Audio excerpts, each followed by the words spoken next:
Welcome, everybody. Guess what? It's 10 minutes with Barb and Ron. Oh, we're excited. We haven't been here for a little while. Man, I barely recognized Barb when I saw her. And she's always got great questions, too. So she's actually got a great idea for what we're going to do. Barb, take it away. Well, hello, everyone. It has been a while. Barb Gentili Green here. And Ron, I do have a question. I noticed that you have something over your shoulder. What you got going there? Oh, I just love the way you can just act so innocent.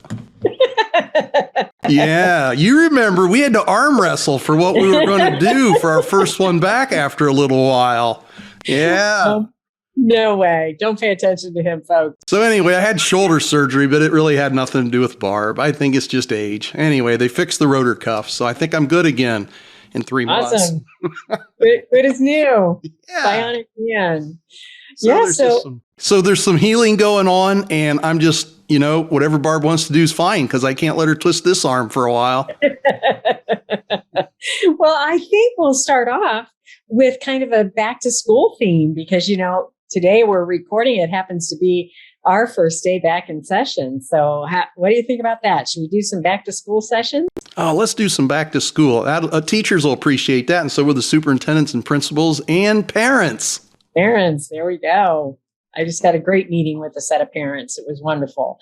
So the first thing I thought came to my mind, Ron, is, you know how I feel about the language we use when we're talking about our students. And last week I tweeted out kind of a reminder, and it got nice views. I think a lot of people saw that. And so I thought we could talk about that a little bit. And what I tweeted out is, as school starts, let's remember that they are not IEP students.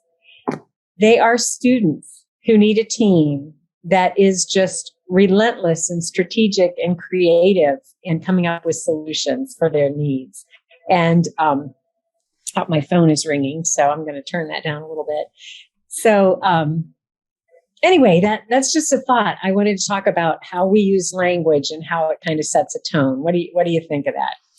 Well, this is a great time to push reset. It's the beginning of the year. And if there's some language there that we should work on, I'd say this is the greatest time to do it. Can we do some little clarification on IEP student language, though? Yeah. Maybe I just want to make sure I'm thinking what you're thinking. So I'm going to give an example here of what I think you mean. Hey, Barb, I catch you in the hall, okay? I catch you in the hall. Barb, I got some of these IEP students in my classroom, and we're having a little bit of trouble. Is that kind of what you mean? That's exactly what I mean, Ron. I think that we've kind of gotten used to saying things like that, like labeling students like that. And so I would try to shift that language to say, oh, you mean a student who is on an IEP that needs a little extra support? Let's talk about what those needs are. What is that support? So, I see it sort of as steps to take. So if you're the kind of person that's been saying IEP student for years, and there are many, I probably did that once upon a time too. It's just something we kind of don't even realize we do. So maybe the first step is to change that, and instead of saying IEP student, say student with an IEP. That's sort of the first step, but that still doesn't tell me anything about that student or what that student is all about, what they might need. And so the next step might be to shift your language to, I have a student in my room who needs a little extra support with sensory processing, or I have a student that needs a little extra support with reading, or I have a student that needs a little extra support with organization and planning. Do you see the difference there in that language, Ron? What does that make you think of when you hear that language in that way? Well, I think it gives me purpose. It gives me purpose because I'm specifically listening for something that I can strengthen. Right. Instead of focused in on, something that I shouldn't be, instead I'm focused in on where I can help. And I love that. And I do want to clarify too that this conversation is a positive conversation. We know when teachers, use the other language, they love their kids. Yes. They love their kids. It's just a habit we've gotten into sometimes of, taking a quick route maybe somewhere and not thinking about our language. And that's all we're doing is bringing up that conversation about, how to make it a little more informative, how it can help us a little bit and get rid of any type of labeling. So, yeah, I like that a lot better, Barb. And I think it takes practice, doesn't it? It does. It does. And it takes somebody that you trust to kind of bring it to your attention if you happen to slip and fall back into some of that language that you might have been, formed a habit around. So, I've always been a person to gently and sometimes not so gently remind people. Ron, were you one of my feedback people there once upon a time? Maybe, I don't know, but I try to be gentle about it. You're always very gentle. You're just very, very gentle about it. But it was always good to watch you do it.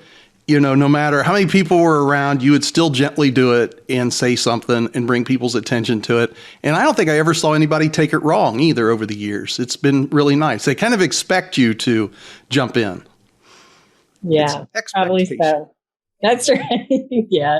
So I think that, one back to school message then is that as we're more aware of our language and how that either lends itself to inclusivity or it lends itself to something else, that's one way that we can kind of shift mindsets a little bit as we go back to school. So I've got one I want to bring up and get your thoughts on too, Barb.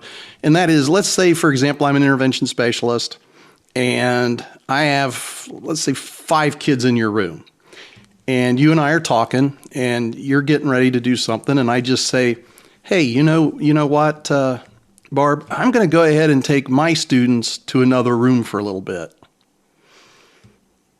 Yeah. Is that kind of... My students, your students. Yes. Actually, at our special education department meeting the other day, we had teacher work days before school started. And one of the paraprofessionals asked me that specifically. She said, now, if I'm in a classroom and a teacher says that to me, like, take your students over there and do something, like, how should I respond? And so I think it's, again, about flipping our language to our students, because all of the students in the school belong to all of the staff in the school, right? There are students. And so it sets up a division when we use your students, my students, not only from the student perspective, but also the adult perspective. Like, we have a shared responsibility, but when we put it into me, my kids and your kids, we're almost splitting responsibilities. And so again, that's a great example of language and how we could shift that to shift perspectives and mindsets. So great one. Got 2 minutes left.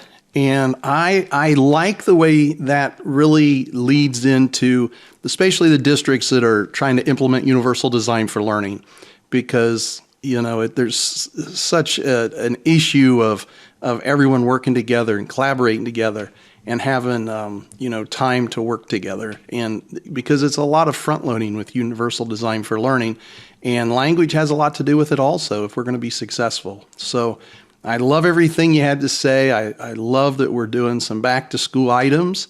And with all of that, Ron's out.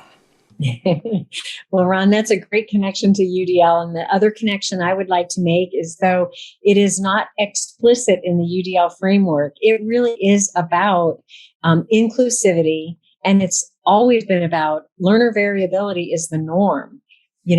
A label doesn't tell us anything, but when we talk about individuals as their uniqueness that they have, we are honoring that learner variability, which is a core of universal design for learning. And with that, Barb is out. See you next time.